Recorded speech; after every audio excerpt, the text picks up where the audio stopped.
প্রিয় শিক্ষার্থী, আসসালামু আলাইকুম। কেমন আছো সবাই? আশা করছি সবাই ভালো আছো। এই সময়টাতে বাসায় খুব ভালোভাবে পড়াশোনা হচ্ছে। আমাদের নিয়মিত যে ক্লাস পর্ব চলছে, আজকে সেই ক্লাস পর্বের চতুর্থ দিন, আজকে চতুর্থ পর্ব।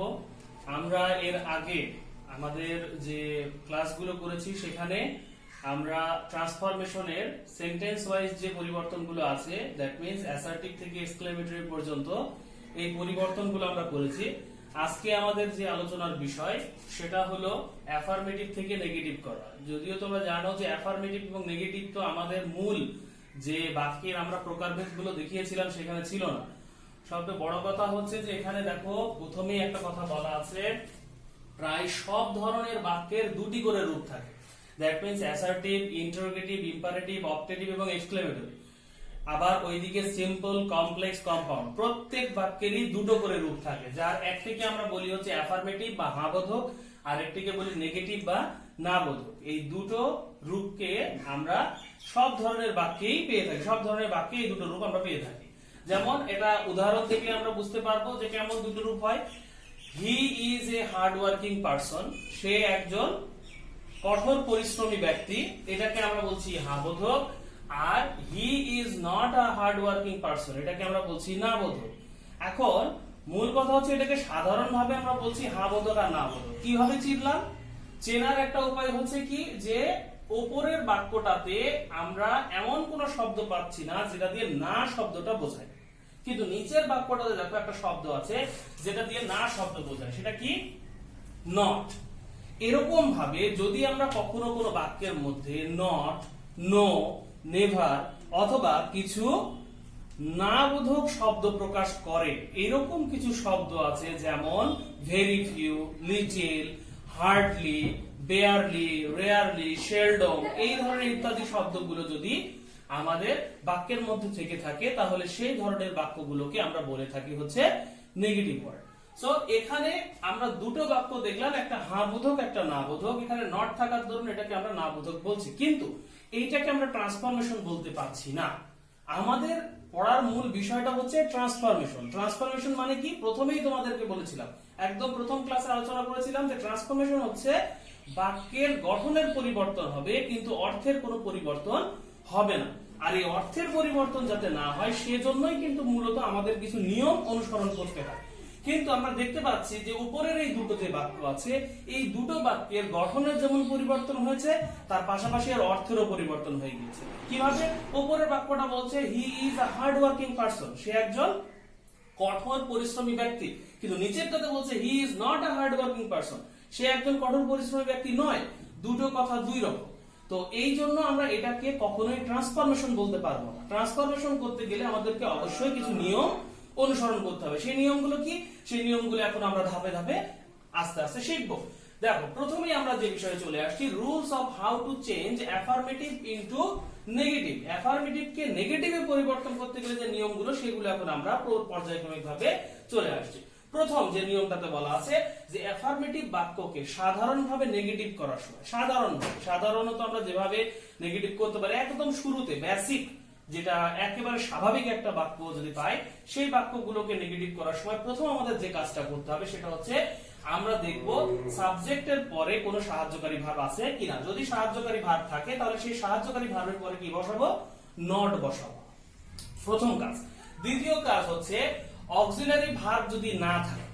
এখন সব বাক্যেরই যে আমার অক্সিলারি ভার্ব থাকবে তা কিন্তু নয়। আমরা অ্যাসার্টিভ বাক্যের গঠনে কিন্তু বলেছিলাম যে অ্যাসার্টিভ বাক্যে সাহায্যকারী ভার্ব থাকতেও পারে, নাও পারে। যদি সাহায্যকারী ভার্ব থাকে তাহলে তো খুবই ভালো, শুধুমাত্র সাহায্যকারী ভার্বের পরে কি বসাবো? নট বসাবো। আর যদি আমার সাহায্যকারী ভার্ব না থাকে তখন আমাদেরকে কি করতে হবে? তখন সাবজেক্টের পরে ভার্ব অনুসারে আমরা ডু নট, ডাজ নট এবং ডিড নট এটা বসাবো। এটা কিন্তু আমরা আলোচনা করেছিলাম ইন্টারোগেটিভ বাক্যের পরিবর্তনের সময়। ওখানে বলেছিলাম যে কখন ডু নট হয়, কখন ডাজ নট হয়, কখন ডিড নট হয়। এগুলো কখন ডু, ডাজ, ডিড এর ব্যবহারটা ভার্ব অনুসারে কিভাবে হয় সেটা কিন্তু ইন্টারোগেটিভে আলোচনা আমরা করেছি। তো সেই অনুযায়ী এখানেও আমরা এভাবেই বসাবো ভার্বের অনুসারে। আর পরবর্তী কাজ হচ্ছে পরবর্তী মানে এই যে আমরা ভার্বের অনুসারে do not, does not, did not বসালাম, তারপরে ভার্ব বসালাম, এরপরে আমরা দেখব যে বাক্যের মধ্যে কোনো অ্যাডজেক্টিভ বা অ্যাডভার্ব আছে কিনা। যদি বাক্যের মধ্যে কোনো অ্যাডজেক্টিভ বা অ্যাডভার্ব থেকে থাকে তখন ওই অ্যাডজেক্টিভ বা অ্যাডভার্বের একটা বিপরীত শব্দ ব্যবহার করতে হবে। এই বিপরীত শব্দটা ব্যবহার করলেই আমাদের অর্থের কোনো পরিবর্তন হবে না, নতুবা অর্থের কিন্তু পরিবর্তন হয়ে যাবে। তাই অ্যাডজেক্টিভ এবং অ্যাডভার্ব এর পরে বিপরীত শব্দ ব্যবহার করতে হবে। আর যদি আমার বাক্যের মধ্যে অ্যাডজেক্টিভ বা অ্যাডভার্ব না থাকে, তখন আমরা সেই ক্ষেত্রে কি করব, তখন দেখব মূল ভার্বটাই পরিবর্তন করা যায়, তখন সেই মূল ভার্বটার বিপরীত শব্দ আমরা ব্যবহার করব। তাহলে আমাদের এখান থেকে জানা গেল কি যে আমরা সাধারণভাবে যদি একটা বাক্যকে অ্যাফার্মেটিভ থেকে নেগেটিভ করতে যাই, তাহলে সেক্ষেত্রে আমাদেরকে একটি বিষয় জানতে হচ্ছে, সেটা হচ্ছে বিপরীত শব্দ। এই বিপরীত শব্দগুলো তোমাদের বইয়ের মধ্যে খুব সুন্দর করে ছক আকারে দেওয়া আছে, সেখান থেকে বিপরীত শব্দগুলো তোমরা মুখস্থ করবে। এ বাদেও তোমরা অতিরিক্ত বিপরীত শব্দ যদি অন্য কোনো জায়গা থেকে সংগ্রহ করতে পারো, সেগুলোও মুখস্থ করবে। আমাদের দৈনন্দিন যে first part English part today বইটাতে অনেক শব্দ এরকম আছে, যেখানে আমরা দেখতে পাবো যে একটা প্যাসেজে ওই শব্দটা একরকম আছে, তো পরের প্যাসেজে দেখবো যে ওই শব্দেরই বিপরীত শব্দ ব্যবহার হয়েছে। একটু লক্ষ্য করলে খুব ভালোভাবে আমরা এই বিষয়গুলো, বিপরীত শব্দগুলো খুঁজে বের করতে পারবো নিজেরা। চলো এখন আমরা দেখে নেই যে এই যে পরিবর্তনগুলো এখানে দেখলাম, এটা উদাহরণ দিয়ে পরিবর্তন করলে দেখতে কেমন হয় সেটা আমরা একটু দেখে নিই। আসো আমরা দেখি। তাহলে আমরা বললাম যে গঠনগুলো দেখলাম, যে গাঠনিক পরিবর্তনগুলো দেখলাম, সেগুলো অনুসারে আমরা এখন বাক্যের পরিবর্তন করি। তো প্রথম ওই বাক্যটা দিয়ে চলে আসি, যে বাক্যটা দিয়ে আমরা শুরু করেছিলাম, বলেছিলাম যে ওই বাক্যের পরিবর্তনে হা বোধক না বোধক দেখেছিলাম, সেই বাক্যটাই দিলাম হি is a hard working person. আমরা প্রথমে এর না বোধক যেটা লিখেছিলাম সেখানে ছিল হি is not a hard working person. তো আমরা বলেছিলাম ওটা কিন্তু ট্রান্সফরমেশন নয়।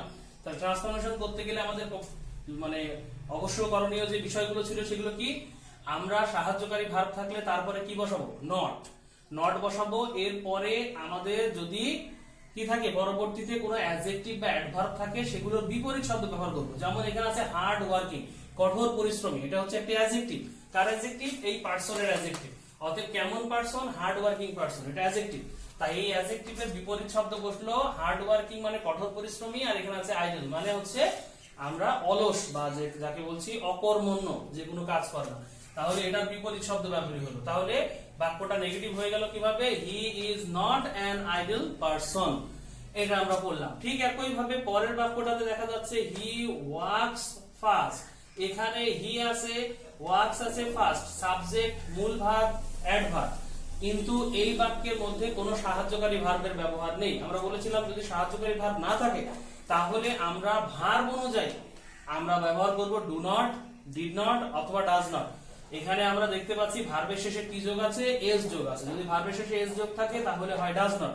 যদি ভার্বটি 1 নম্বর রূপে হয়, দ্যাট মিন্স প্রেজেন্ট ফর্মে, তাহলে হয় ডু নট। আর যদি ভার্বটি 2 নম্বর রূপ মানে পাস্ট ফর্মে হয়, তাহলে হবে ডিড নট। তাহলে এই জায়গাতে এস যুক্ত আছে, যার কারণে আমরা এখানে ব্যবহার করলাম ডাজ নট। তাহলে ডাজ নট ব্যবহার করলাম, এসটা উঠে গেল, do not, did not, does not এর পরে ভার্বের বেস ফর্ম হয়, এটা আমরা কিন্তু আগেই আলোচনা করেছি। তাহলে হি ডাজ নট, ওয়ার্কটা ঠিক থাকলো। এই যে এখানে অ্যাডভার্ব আছে ফাস্ট, এই অ্যাডভার্বের কিন্তু আমরা এখানে বিপরীত শব্দ ব্যবহার করলাম স্লোলি। ফাস্ট মানে দ্রুত, স্লোলি মানে ধীর গতিতে। তাহলে এখানে পরিবর্তন হলো। কিন্তু 3 নম্বর বলা ছিল যদি আমার বাক্যের মধ্যে কোনো অ্যাডভার্ব বা অ্যাডজেক্টিভ না থাকে, তাহলে কি করব, সেখানে বলা ছিল মূল ভার্বটারই পরিবর্তন করব। যেমন আই শ্যাল রিমেম্বার ইউ, আমি তোমাকে স্মরণ রাখবো বা মনে রাখবো। সেই ক্ষেত্রে এখানে আই সাবজেক্ট, শ্যাল হচ্ছে সাহায্যকারী ভার্ব, রিমেম্বার মূল ভার্ব, ইউ হচ্ছে অবজেক্ট, কিন্তু এখানে কোনো অ্যাডজেক্টিভ বা অ্যাডভার্ব নেই। এই সকল ক্ষেত্রে আমরা ওই ভার্বটারই বিপরীত শব্দ ব্যবহার করতে পারি। তাহলে আমরা ব্যবহার করতে পারি কি, আই শ্যাল, শ্যালটা সাহায্যকারী ভার্ব, তারপরে বসলো নট, রিমেম্বার ভার্বের বিপরীত শব্দ বসলো হচ্ছে ফরগেট, এরপরে অবজেক্ট ব্যবহার হলো। এটাকে আমরা নেগেটিভ করে ফেলে হয়। আর পরেরটাতে আবার ওই একই নিয়মে আরেকটা তোমাদের জন্য দেখানো হয়েছে, শুধুমাত্র এখানে পরিবর্তন এতটুকু, I saw an honest man. এখানে সটা হচ্ছে ভার্বের 2 নম্বর রূপে আছে। এখানে যেমন ওয়ার্কসটা এস ছিল, এস থাকার জন্য আমরা ডাজ নট ব্যবহার করেছি, ঠিক তেমনি ভাবে এটা হচ্ছে 2 নম্বর মানে পাস্ট টেন্সে আছে। সো পাস্ট টেন্সে থাকার কারণে আমরা এখানে সাহায্যকারী ভার্ব নিলাম হচ্ছে ডিড নট। তাহলে আই ডিড নট, পাস্ট টেন্সটা হয়ে গেল প্রেজেন্ট টেন্স। অতএব do not, did not, does not এর পরে সর্বদা ভার্বের বেস ফর্ম হবে। অতএব স থেকে হয়ে গেল সি। তারপরে অনেস্ট এর বিপরীত শব্দ হচ্ছে ডিসঅনেস্ট, ব্যবহার করলাম ম্যান। এটা হচ্ছে আমাদের একদম সাধারণ পরিবর্তন। এছাড়াও আমরা আরো কিছু এখন পরিবর্তন দেখব। এসো আমরা পরের পরিবর্তনগুলো দেখি। সো স্টুডেন্ট, আমরা এখন পরবর্তী যে রুলস সেটার দিকে চলে আসি। পরবর্তী রুলসে বলা হচ্ছে অ্যাফার্মেটিভ বাক্যে যদি অনলি বা অ্যালোন থাকে, আমরা এর আগেরটায় দেখছি তেমন অনলি বা অ্যালোন এমন কিছু ছিল না, সাধারণ বাক্য। সেই সাধারণ বাক্যগুলোকে পরিবর্তন করেছি। এবার আমরা চলে আসছি যদি অতিরিক্ত ভাবে যদি দেখি বাক্যের মধ্যে অনলি আছে অথবা অ্যালোন এই দুটো শব্দ আছে, তাহলে আমাদেরকে কি করতে হবে? তাহলে আমাদেরকে প্রথম যে বিষয়টা খেয়াল করতে হবে সেটা হচ্ছে যে এই অনলি বা অ্যালোন এই শব্দটা আছে ঠিকই, আবার পাশাপাশি বাক্যের মধ্যে কোনো সংখ্যাবাচক শব্দ আছে কিনা প্রথমত আমাদেরকে এটা দেখতে হবে। যদি আমাদের অনলি বা অ্যালোন থাকার পরেও যদি কোনো সংখ্যাবাচক শব্দ না থাকে, তখন আমরা উপরের দুইটা নিয়ম ফলো করব। আর যদি দেখি যে অনলি বা অ্যালোন আছে এবং বাক্যের মধ্যে একটি সংখ্যাবাচক শব্দ আছে, সংখ্যাবাচক শব্দ কি? সংখ্যাবাচক শব্দ মানে হচ্ছে যে শব্দ দ্বারা সংখ্যা নির্দেশ করা হয়, সেই শব্দটাকে আমরা বলছি সংখ্যাবাচক শব্দ। এরকম যদি থাকে তাহলে আমরা 3 নম্বর নিয়মটা ফলো করব। তাহলে সংখ্যাবাচক শব্দ যদি না থাকে তাহলে উপরে দুইটা কি বলা হচ্ছে, তখন দেখতে হবে সাবজেক্ট আমার কি। সাবজেক্ট যদি আমার ব্যক্তি হয়, ব্যক্তি হলে তখন বাক্যের শুরুতে ওই অনলি বা অ্যালোন এর পরিবর্তে আমরা ব্যবহার করব নান বা। যেমনটি আমি প্রথম উদাহরণে দিয়েছি, বলা হচ্ছে দ্য রোগ can only do this act. রোগ মানে হচ্ছে দুষ্কৃতকারী বা যারা ভুল কাজ করে বা যারা দোষী, এদেরকে বলা হয় হচ্ছে রোগ। তো বলছে দ্য রোগ can only do this act. এখানে এই দ্য রোগ দ্বারা ব্যক্তিকে বোঝানো হচ্ছে, যার কারণে আমরা এই সাবজেক্টের পরিবর্তে ব্যবহার করছি হচ্ছে, সরি সাবজেক্টের পরিবর্তে না, আমরা অনলি বা অ্যালোন এর পরিবর্তে ব্যবহার করছি নান বা। তাহলে এটা নাম্বারটা ব্যবহার করার প্রধান কারণটাই হচ্ছে যে আমার অ্যাফার্মেটিভ বাক্যের সাবজেক্ট ছিল হচ্ছে ব্যক্তিবাচক। অ্যাফার্মেটিভ বাক্যের সাবজেক্ট যখনই ব্যক্তিবাচক হবে তখনই আমরা এই অনলি বা অ্যালোন যেখানেই থাকুক তার পরিবর্তে নেগেটিভ করার সময় বাক্যের শুরুতে ব্যবহার করব হচ্ছে নান বা। আর কোনো কিছুর পরিবর্তন করা দরকার নেই, জাস্ট আমরা এই অনলি বা অ্যালোনের পরিবর্তে নান বা ব্যবহার করব, বাকি শব্দগুলো যেমন আছে হুবহু আমরা বসিয়ে দেব। এখানে দেখা যাচ্ছে অনলি বা পরিবর্তে নান বা, তারপরে দ্য রোগ ক্যান ডু দিস অ্যাক্ট, এটা সরাসরি সবগুলো হুবহু বসেছে। দ্বিতীয় কথাতে বলা হচ্ছে সাবজেক্ট বস্তু হলে, যদি আমার সাবজেক্টটা বস্তুবাচক হয়, অবশ্যই ব্যক্তিবাচক আর বস্তুবাচকের পার্থক্যটা তোমরা জানো। সো বস্তুবাচক যদি হয়, যেমন দ্বিতীয়তে বলা আছে only the soup was tasty. এখানে স্যুপ এটা হচ্ছে বস্তুবাচক। সো বস্তুবাচক হওয়ার জন্য আমরা বাক্যের শুরুতে ব্যবহার করেছি অনলির পরিবর্তে নাথিং বাট। নাথিং বাট ব্যবহার হয়েছে, বাকি শব্দ যেমন আছে হুবহু বসেছে। তার মানে পরিবর্তন কতটুকু? শুধুমাত্র ব্যক্তিবাচক সাবজেক্টের জন্য অনলি বা অ্যালোনের পরিবর্তে বসছে নান বাট, আর বস্তুবাচক সাবজেক্টের জন্য অনলি বা অ্যালোনের পরিবর্তে বসেছে নাথিং বাট। এই দুটো হলো পরিবর্তন। আর 3 নম্বরে বলা হচ্ছে যদি অনলি বা অ্যালোন আছে আবার বাক্যের মধ্যে একটি সংখ্যাবাচক শব্দ আছে, যেমন এখানে আছে 6, 6 একটি সংখ্যাবাচক শব্দ। এরকম সংখ্যাবাচক শব্দ যদি থাকে তখন সেক্ষেত্রে কিন্তু নান বাট বা নাথিং বাট বসানো যাবে না, তখন আমার সাবজেক্টও দেখার দরকার নাই। তখন সব ক্ষেত্রে একটাই বিষয়, সেটা হচ্ছে এই অনলি বা অ্যালোন যেখানে আছে ঠিক ওই জায়গাটাতেই আমরা ব্যবহার করব নট মোর দেন অথবা নট লেস দেন, দুটোর একই অর্থ আসবে। এরকম চিন্তা করার দরকার নেই যে কখন নট মোর দেন বসবে কখন নট লেস দেন বসবে, দুটো একই অর্থ প্রকাশ করবে। সো আমরা নট মোর দেন অথবা নট লেস দেন ব্যবহার করব, আর বাকি সবকিছু যেমন আছে তেমনই থাকবে, এর কোনো পরিবর্তন হবে না। তাহলে এই পরিবর্তনটাও খুব একটা কঠিন নয়, আমরা পরিবর্তনের জায়গাটা শুধু ধরতে পারলে বিষয়টা খুবই সহজ। কি আবার একবার রিক্যাপ করি, সেটা হচ্ছে সাবজেক্ট যদি ব্যক্তিবাচক হয় আর বাক্যের মধ্যে যদি অনলি বা অ্যালোন থাকে, তাহলে এই অনলি বা অ্যালোন উঠে গিয়ে আমরা বাক্যের শুরুতে ব্যবহার করব নান বাট। যদি বস্তুবাচক হয় সাবজেক্ট, তাহলে অনলি বা অ্যালোন উঠে গিয়ে বসবে nothing but.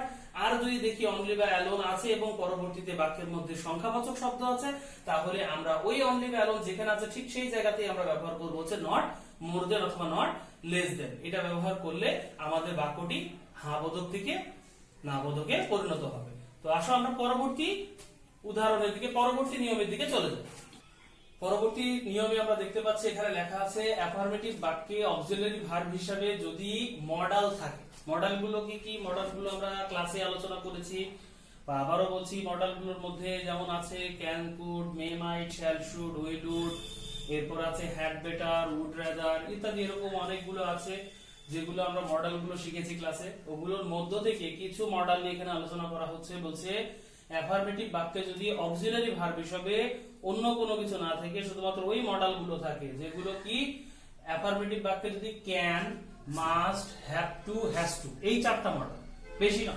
Can, must, have to, has to, এই চারটা মডেল যদি আমাদের অ্যাফার্মেটিভ বাক্যে থাকে, যেমনটি আমরা এখানে প্রথম বাক্যে দেখছি উই মাস্ট ডু ইট, এখানে মাস্ট আছে।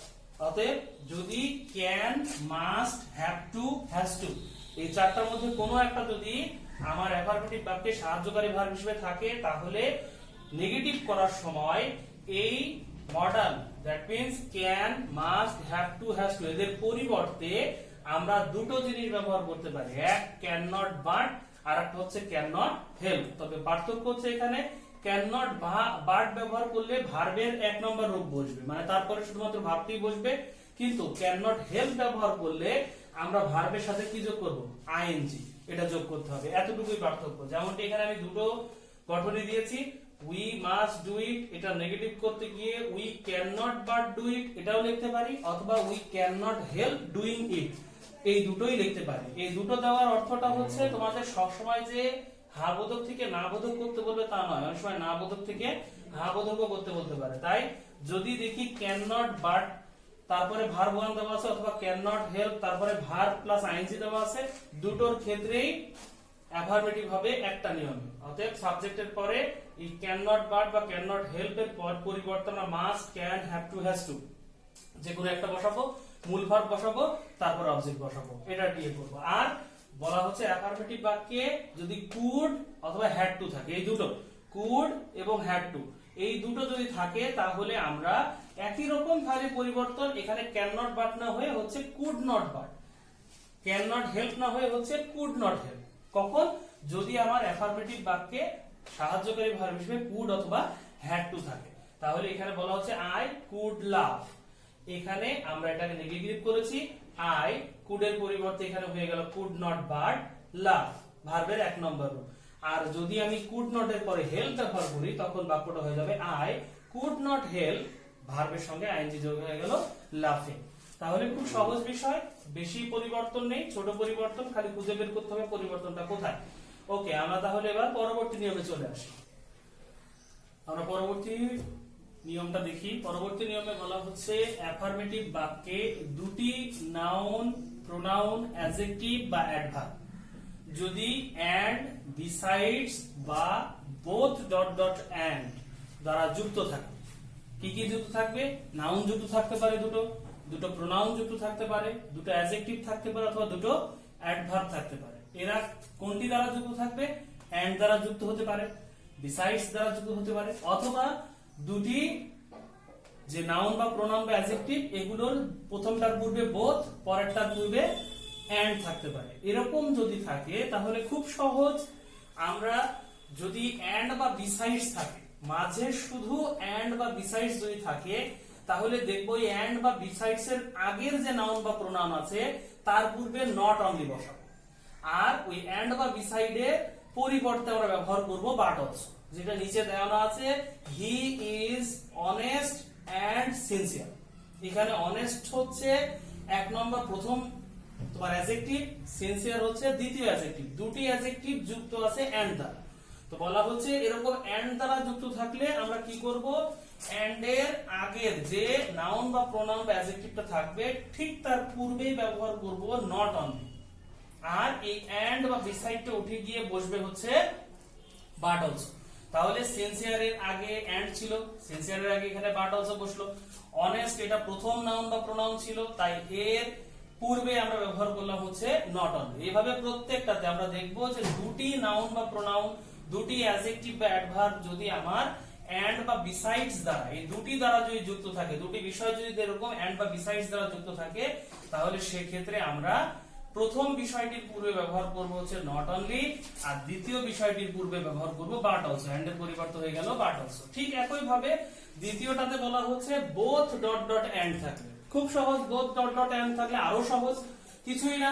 এই বোথ এর পরিবর্তে আমরা ব্যবহার করব নট অনলি, আর এই এন্ড এর পরিবর্তে ব্যবহার করব বাট অলসো। বাস ক্লিয়ার, আর কোনো পরিবর্তন করতে হবে না। যেমন এখানে আছে both Karim and Reza can do this, Karim এবং রেজা এই কাজটা করতে পারে উভয়। এখানে বোথ এবং এন্ড আছে, তাই বোথ এর পরিবর্তে আমরা ব্যবহার করব নট অনলি, আর এন্ড এর পরিবর্তে ব্যবহার করব বাট অলসো।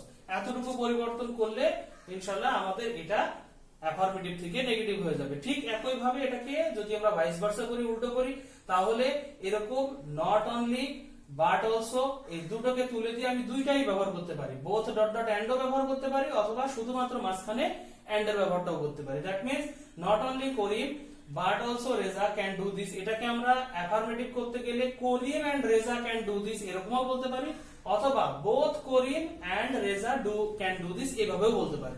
অতএব নেগেটিভ থেকে অ্যাফার্মেটিভ করার ক্ষেত্রে দু ক্ষেত্রে একই নিয়ম প্রযোজ্য হবে, কিন্তু যখনই আমি অ্যাফার্মেটিভ থেকে নেগেটিভ করছি তখন এন্ড থাকলে আমাদের এই যে নট অনলি বাট অলসো এভাবে হিসাব করে বসাতে হবে, আর বোথ ডট ডট এন্ড থাকলে পারে বোথের পরিবর্তে এরকম নট অনলি এন্ড এর পরিবর্তে বাট অলসো ব্যবহার করব। খুবই সহজ, একটু গভীরভাবে চিন্তা করলে বিষয়গুলো অতীব সহজ হয়ে দেখা দিবে।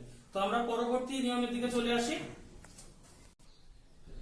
তাহলে পরবর্তী আমরা নিয়মটা দেখি। পরবর্তী নিয়মে আছে হচ্ছে অ্যাফার্মেটিভ বাক্যের শুরুতে যদি এভরি, অল অথবা এ, এই তিনটি বিষয় যদি থাকে, এভরি, অল অথবা এ থাকলে নিম্নরূপ ভাবে পরিবর্তিত হবে। দুই ভাবে পরিবর্তন আছে। প্রথমটাতে বলা হচ্ছে অ্যাফার্মেটিভ এর গঠনটা যদি এরকম হয়, এভরি, অল, এ এটা আছে, তারপরে আছে একটা নাউন অথবা প্রোনাউন, এরপরে ভার্ব, এক্সটেনশন, স্বাভাবিকভাবে বাক্যের গঠন যেটা থাকে। দ্যাট মিন্স সাবজেক্টের জায়গায় যদি এভরি, অল, এ প্লাস নাউন বা প্রোনাউন থাকে, তাহলে সেক্ষেত্রে আমরা নেগেটিভ তিন ভাবে করতে পারি। তিন ভাবে কি কি? এই এভরি, অল এবং এর পরিবর্তে ব্যবহার করতে পারি শুরুতে হচ্ছে there is no. Every, all এবং এ এই তিনটা যে কোনো একটা পরিবর্তে যেটাই থাকবে সেটার পরিবর্তে আমরা ব্যবহার করব there is no. There is no ব্যবহার করার পরে এই নাউন বা প্রোনাউনটি ব্যবহৃত হবে, বসবে। দ্যাট মিন্স এভরি, অল এর পরেই যে নাউন বা প্রোনাউনটি থাকবে ওটি বসবে। বসার পরে আমরা দুটি জিনিস ব্যবহার করতে পারি, এক আমরা বাট বসাতে পারি অথবা হু ডাজ নট বসাতে পারি, যে কোনো একটা। বাট বসালেও হবে, হু ডাজ নট বসালেও হবে। বসানোর পরে ভার্ব প্লাস এক্সটেনশন আমরা ব্যবহার করব। অতএব এখানে পরিবর্তন শুধু এতটুকু, এভরি, অল এবং এ এই তিনটির মধ্যে যেটাই থাকুক তার পরিবর্তে নেগেটিভ করার সময় এদের পরিবর্তে বসবে হচ্ছে দেয়ার ইজ নো। এটা একটা পরিবর্তন।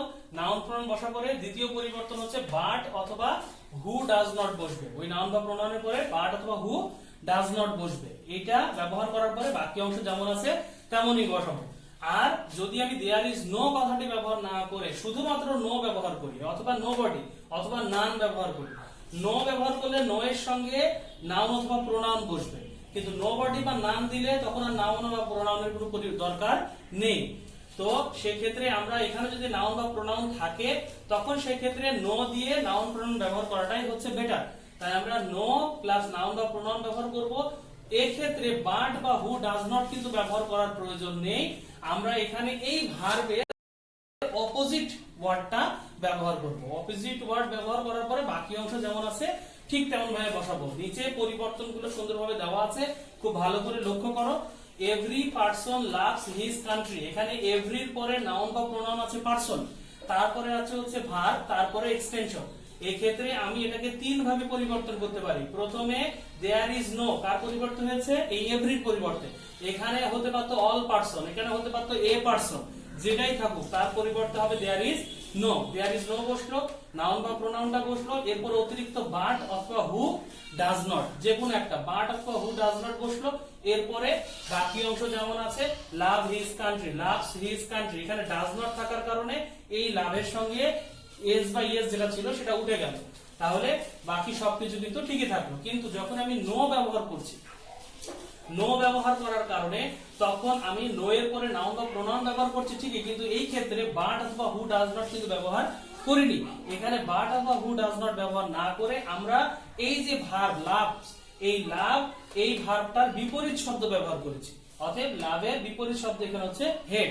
অতএব লাভস থেকে হয়ে গেল হেডস। তাহলে no person heads his country. তাহলে পরিবর্তন খুব সহজ, অল্প দুই জায়গার পরিবর্তন। সেটা হচ্ছে এভরি, এ, অল এর পরিবর্তে দেয়ার ইজ নো, আমরা অতিরিক্ত ভাবে বাট অথবা হু ডাজ নট ব্যবহার করব, এবং তারপর বাকি অংশ যেমন আছে তেমনই। আর যদি দেয়ার ইজ নো ব্যবহার না করে শুধুমাত্র নো ব্যবহার করি, তাহলে নাউন বা প্রোনাউন ব্যবহার করার পরে ভার্বের অপোজিট ওয়ার্ড ব্যবহার করলে বাকি অংশ যেমন আছে তেমনই বসাবো, নেগেটিভে পরিণত হবে। ঠিক সেম এই তিন উপায়ের যে ধরনের বাক্যের গঠনই থাকুক না কেন, অ্যাফার্মেটিভ করতে গেলে এই একটাই নিয়ম, অতএব দেয়ার ইজ নো থাকুক অথবা শুধুমাত্র নো থাকুক, তাদের পরিবর্তে অ্যাফার্মেটিভ করতে গেলে শুধুমাত্র এভরি বসবে অথবা অল বসবে অথবা এ বসবে, এগুলো ব্যবহার করব।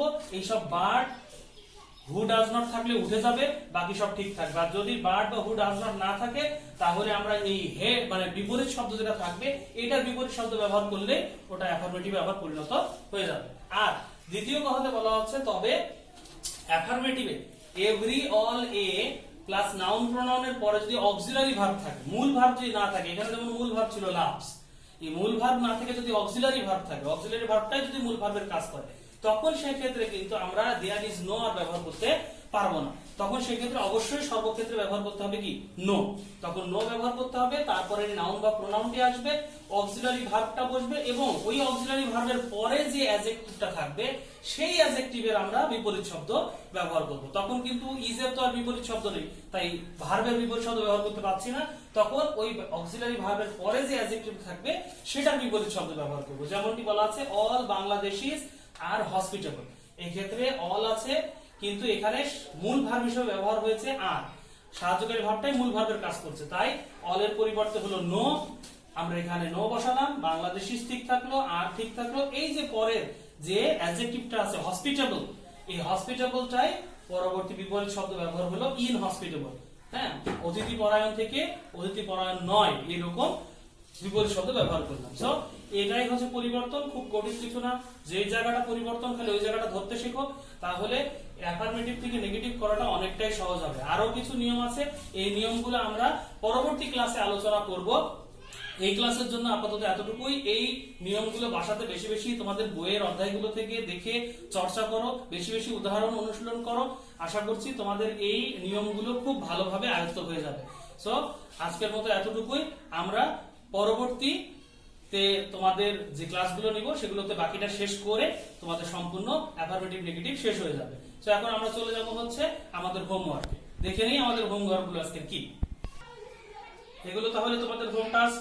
অবশ্যই হোম টাস্ক গুলো খুব ভালো করে মুখস্থ করে না দেখে লিখবে এবং লিখে আমার কাছে পাঠাবে। ক্লাস 6 এর জন্য আজকে প্যারাগ্রাফ হচ্ছে আমার ন্যাশনাল ফ্ল্যাগ, 7 এর জন্য প্যারাগ্রাফ স্ট্রিট বেগার এবং ক্লাস 8 এর জন্য দুটি প্যারাগ্রাফ আমার ন্যাশনাল ফ্ল্যাগ এবং email preparation for JSC exam. এগুলো তোমাদের আগামী দিনের হোম টাস্ক। অবশ্যই আমার প্রথম ক্লাসে বলা ছিল যে কিভাবে পাঠাবে, সেইভাবে তোমরা এগুলো লিখে ছবি তুলে আমার কাছে পাঠিয়ে দিবে এবং খাতার নিচে অথবা উপরে যে কোনো এক জায়গাতে তোমাদের নাম, রোল এবং শ্রেণী লিখে পাঠাবে। আজকের মতো এতটুকুই। ধন্যবাদ সবাইকে। সবাই ভালো থাকবে, সুস্থ থাকবে আর এই সময়টাতে বাড়িতে থাকো এবং মন দিয়ে পড়াশোনা করো। আল্লাহ হাফেজ।